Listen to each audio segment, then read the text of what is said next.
Viernes, 10 de febrero.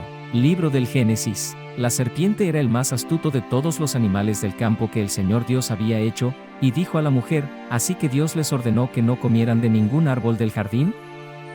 La mujer le respondió: podemos comer los frutos de todos los árboles del jardín.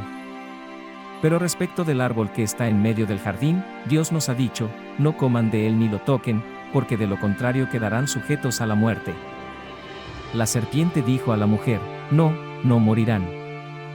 Dios sabe muy bien que cuando ustedes coman de ese árbol, se les abrirán los ojos y serán como dioses, conocedores del bien y del mal.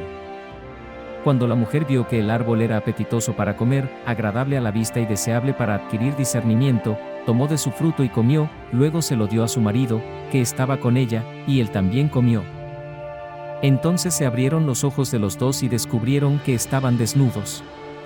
Por eso se hicieron unos taparrabos, entretejiendo hojas de higuera. Al oír la voz del Señor Dios que se paseaba por el jardín, a la hora en que sopla la brisa, se ocultaron de él, entre los árboles del jardín. Salmo 32. Feliz el que ha sido absuelto de su pecado, y liberado de su falta. Feliz el hombre a quien el Señor no le tiene en cuenta las culpas, y en cuyo espíritu no hay doblez.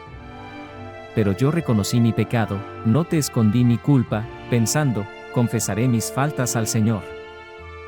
Y tú perdonaste mi culpa y mi pecado. Por eso, que todos tus fieles te supliquen, en el momento de la angustia, y cuando irrumpan las aguas caudalosas, no llegarán hasta ellos. Tú eres mi refugio, tú me libras de los peligros, y me colmas con la alegría de la salvación. Evangelio según San Marcos 7. Cuando Jesús volvía de la región de Tiro, pasó por Sidón y fue hacia el mar de Galilea, atravesando el territorio de la Decápolis.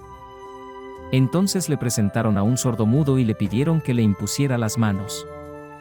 Jesús lo separó de la multitud y, llevándolo aparte, le puso los dedos en las orejas y con su saliva le tocó la lengua.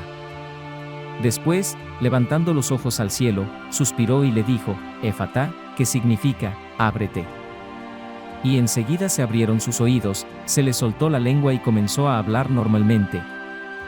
Jesús les mandó insistentemente que no dijeran nada a nadie, pero cuanto más insistía, ellos más lo proclamaban, y, en el colmo de la admiración, decían: todo lo ha hecho bien, hace oír a los sordos y hablar a los mudos. ¿Escucharéis hoy su palabra?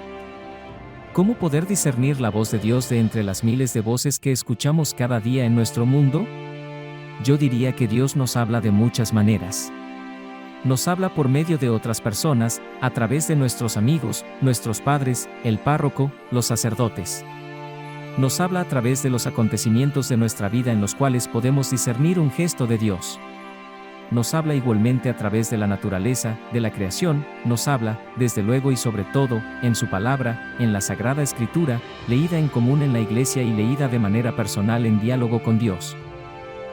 Es importante leer la Sagrada Escritura, por una parte, de manera muy personal y real, como dice San Pablo, no como la palabra de un hombre o un documento pasado tal como leemos a Homero o a Virgilio, sino como una palabra de Dios que siempre es actual y que me habla a mí.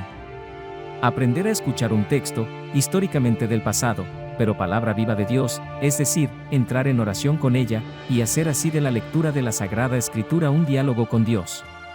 San Agustín, en sus homilías, dice a menudo: he llamado repetidamente a la puerta de esta palabra hasta que he podido entender qué es lo que Dios me dice. Hay, por una parte, esta lectura muy personal, ese diálogo personal con Dios en el que busco qué es lo que el Señor me quiere decir. Pero además de esta lectura personal, es muy importante hacer una lectura comunitaria, porque el sujeto vivo de la Escritura es el pueblo de Dios, es la Iglesia.